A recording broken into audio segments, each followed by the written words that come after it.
Hello दोस्तों, आप सभी को टॉपर स्टडी सेंटर में स्वागत है। दोस्तों, आज की इस वीडियो में हम एनसीईआरटी क्लास 10th का विज्ञान अध्याय 5 तत्वों का आवर्त वर्गीकरण के बारे में पढ़ने जा रहे हैं। पढ़ने से पहले यदि आप हमारे यूट्यूब चैनल को सब्सक्राइब नहीं किए तो आप सब्सक्राइब कर दीजिए, साथ में बेल आइकन बटन को जरूर क्लिक कीजिए ताकि इस तरह की नई वीडियो जब हम अपने यूट्यूब चैनल पर अपलोड करें तो आप तक नोटिफिकेशन सबसे पहले पहुँचे। आप उस वीडियो को देख करके आप भी सीख सकते हैं और ग्रो कर सकते हैं अपनी लाइफ में।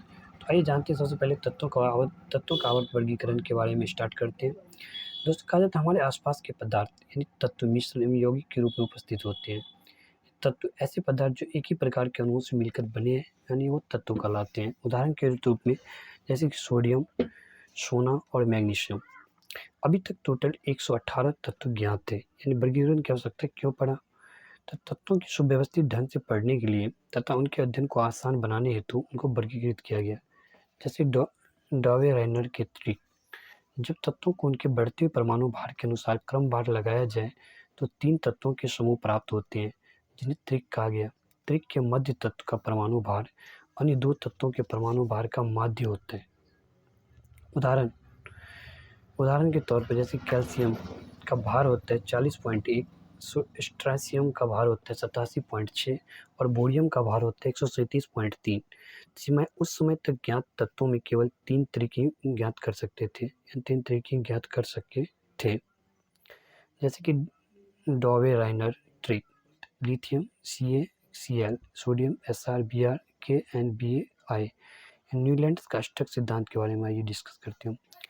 न्यूलैंड्स का अष्टक सिद्धांत है। न्यूलैंड्स ने तत्वों को बढ़ते परमाणु भार के क्रम में व्यवस्थित किया तो पाया कि प्रत्येक 8वें तत्व के गुण पहले तत्व के समान थे। तो कैसे? इसकी तुलना संगीत के अष्टक से की गई, इसीलिए इसे अष्टक का सिद्धांत कहा गया। उदाहरण के लिथियम सोडियम धातु के गुण समान है। सीमायन नियम केवल कैल्शियम धातु में लागू होता है। नए तत्व के गुण इस सारणी से मेल नहीं खाते थे। सारणी में तत्वों को संयोजित करने के लिए केवल 2 तत्वों को एक साथ रख दिया, बल्कि असमान तत्व जिनके गुणों में कोई समानता नहीं थी एक स्थान में रख दिया।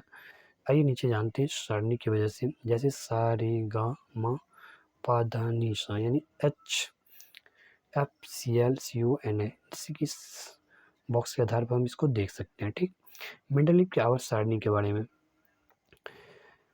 तो मेंडलीव तत्वों के भौतिक रासायनिक गुण इनके परमाणु द्रव्यमानों के आवर्त फलन है। यानी मेंडलीव की आवर्त सारणी तत्वों के रासायनिक गुणधर्म पर आधारित है। इसमें 8 ऊर्ध्वाधर स्तंभ है जिन्हें समूह कहते हैं तथा 7 क्षैतिज पंक्तियां जिन्हें आवर्त कहते हैं।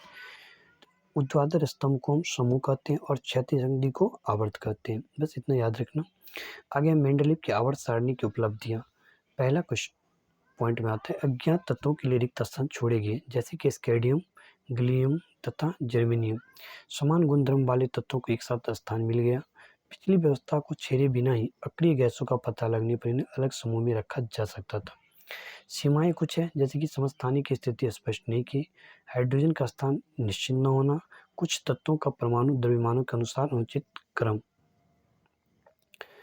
आगे मेंडलीव की आवर्त सारणी के बारे में, जो कि सारणी इसमें दिया गया है और आपको बुक में इसका बहुत ही क्लियरिटी के साथ दी गई है। तो आप उस बुक की सारणी के अनुकूल ही आप इसे पढ़ें, क्योंकि इस डिटेल के माध्यम से उतना स्पष्ट से इसको क्लियरिटी देना संभव नहीं है। इसीलिए आप अपने बुक में जो ये पीरियोडिक टेबल जो ये दिया गया है उसको उल्टा करके उसके अनुकूल इसको अध्ययन करें। आइए बताते हैं, जैसे कि इसमें दिया गया है group first, second, third, fourth, fifth, six, 7, 8।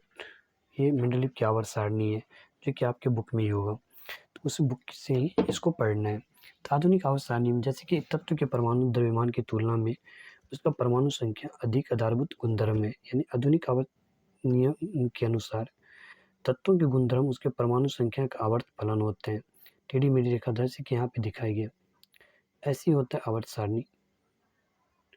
एक आवर्त सारणी है जिसमें समूह संख्या 1 2 3 4 5 6 7 होते हैं और इसमें देखिए ये होते हैं टोटल 18, यानी 1 2 3 4 5 समूह संख्या इसमें होते हैं 18। और ये जो होते हैं लेंथेनाइट और एक्टेनाइट ये इससे अलग होते हैं। इसमें ये सब कुछ दिया है, इसका वेट दिया है। हाइड्रोजन का 0.008 ग्राम है। यानी मेंडलीव की आवर्त सारणी के दोष आधुनिक क्या है? मेंडलीव की आवर्त सारणी के दोष आधुनिक आवर्त सारणी द्वारा दूर हो गए। पहला, समस्थानिक की स्थिति स्पष्ट की गई, यानी समान परमाणु संख्या वाले तत्व एक स्थान पर समान समूह में रखा गया।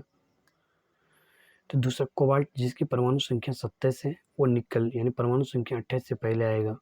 तीसरा, परमाणु संख्या सदैव पूर्ण संख्या होती है, अतः हाइड्रोजन व हीलियम के बीच में कोई तत्व नहीं आएगा। तो परमाणु संख्या को Z से निरूपित किया जाता है। परमाणु संख्या अणु के केंद्र में पाए जाने वाले प्रोटॉन की संख्या के बराबर होते हैं। तो आधुनिक आवर्त सारणी में 28 ऊर्ध्व स्तंभ है जिन्हें समूह कहा जाता है और 7 क्षैतिज पंक्ति है जिन्हें आवर्त कहा जाता है।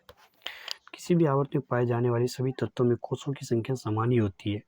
जैसे उदाहरण पर लिथियम 2 बेरियम 2 बोरॉन 2 कार्बन 2 4 और N2 5। इन सभी तत्वों में कोषों की संख्या समान है।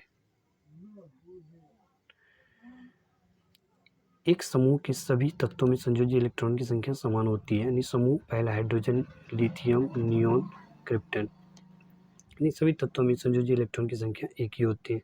समूह में नीचे जाने पर कोषों की संख्या बढ़ती जाती है। किसी विशेष आवर्त में पाए जाने वाले तत्वों की संख्या इस बात पर निर्भर करती है कि किस प्रकार इलेक्ट्रॉन विभिन्न कोषों में बढ़े जाते हैं। विभिन्न कोषों में बढ़े जाने वाले इलेक्ट्रॉनों की संख्या के आधार पर आवर्त में तत्वों की संख्या बता सकते हैं। किसी कोष में इलेक्ट्रॉनों की अधिकतम संख्या सूत्र 2n² द्वारा निरूपित की जाती है, जहां n दिए गए कोष की संख्या को दर्शाता है। उदाहरण के तौर पर ये कोष n बराबर 1 यानी 2 गुने 1 स्क्वायर 2 तत्व प्रथम आवर्त में 2 तत्व है। L कोष n बराबर 2 यानी 2 गुने 2 का पावर 2 यानी 8 तत्व प्रथम आवर्त में 2 तत्व है। आवर्त सारणी में तत्वों की स्थिति उनकी रासायनिक क्रियाशीलता को बताती है। संयोजकता इलेक्ट्रॉनों द्वारा तत्व द्वारा निर्मित आबंध का प्रारूप तथा संख्या निर्धारित होती है। आधुनिक आवर्त सारणी की प्रवृत्ति संयोजकता परमाणु के सबसे बाहरी कोष में उपस्थित इलेक्ट्रॉनों की संख्या संयोजकता कहलाती है। समूह में ऊपर से नीचे जाने पर संयोजकता समान रहती है, परंतु आवर्त में बाएं से दाएं जाने पर पहले 1 से 4 तक बढ़ती है, इसके बाद घटकर 0 हो जाती है। जैसे कि तीसरा आवर्त sodium, magnesium, aluminium, silicon, potassium, S, chlorine, argon संयोजकता 1 2 3 4 5 3 2 1 0। तो परमाणु की साइज के बारे में परमाणु साइज में परमाणु की त्रिज्या का पता चलता है। एक परमाणु के केंद्र से बृहत्तम कोष की दूरी ही परमाणु की साइज कहलाती है। तो आवर्त में बाएं से दाएं जाने पर परमाणु साइज या त्रिज्या घटती है, क्योंकि नाभिकीय आवेश का क्रमिक वृद्धि होती है, जैसे कि आप इसमें देख सकते हैं। ठीक, आगे समूह के ऊपर से नीचे आने पर परमाणु त्रिज्या बढ़ती है, क्योंकि नए कोषों की संख्या बढ़ती है, जिससे कि नाभिक और बृहत्तम कोषों की दूरी बढ़ जाती है। समूह 1 परमाणु त्रिज्या lithium, sodium, potassium, radium, CS यानी 152, 86, 231, 244, 270 ऐसे बढ़ती है। अब जानेंगे हम धात्विक गुण। कहते धात्विक गुण का अर्थ होता है किसी तत्व के परमाणु द्वारा इलेक्ट्रॉन त्यागने की क्षमता, यानी धात्विक आवर्त सारणी में बाएं तरफ है। आवर्त में बाएं से दाएं जाने पर धात्विक गुण कम हो जाते हैं, क्योंकि इलेक्ट्रॉनों पर नाभिकीय आवेश बढ़ता है, इलेक्ट्रॉन त्यागने की प्रवृत्ति घट जाती है। दूसरा, धातु इलेक्ट्रॉन खोते हैं और धातु का आयन बनाते हैं, अतः धातु विद्युत धनात्मक तत्व कहलाते हैं। समूह में ऊपर से नीचे आने पर धात्विक गुण बढ़ता है, क्योंकि संयोजकता इलेक्ट्रॉनों पर नाभिकीय आवेश घटता है तथा बाहरी इलेक्ट्रॉन स्वतंत्रतापूर्वक से ही निकल जाते हैं। ऐसे कि हम पढ़ेंगे अधात्विक गुणधर्म क्या होते हैं। तो अधात्वीय वैद्युत ऋणात्मक होती है, वे इलेक्ट्रॉन को ग्रहण करती है। अधात्वीय आवर्त सारणी में दाएं ओर पाई जाती है। आवर्त में बाएं से दाएं जाने पर अधात्विक गुण बढ़ते हैं, क्योंकि प्रभावी नाभिकीय आवेश के बढ़ने के कारण इलेक्ट्रॉन ग्रहण करने की प्रवृत्ति बढ़ जाती है। समूह में ऊपर से नीचे आने पर अधात्विक गुण कम होता जाता है, क्योंकि प्रभावी नाभिकीय आवेश कम हो जाता है, जिससे इलेक्ट्रॉन अपनाने की क्षमता कम हो जाती है। ये इसके कुछ गुणधर्म है, जैसे कि आवर्त सारणी के मध्य में उपधातु या धातुएं पाई जाती है। ये कुछ गुण धातुओं के तथा कुछ गुण अधातुओं के दर्शाते हैं।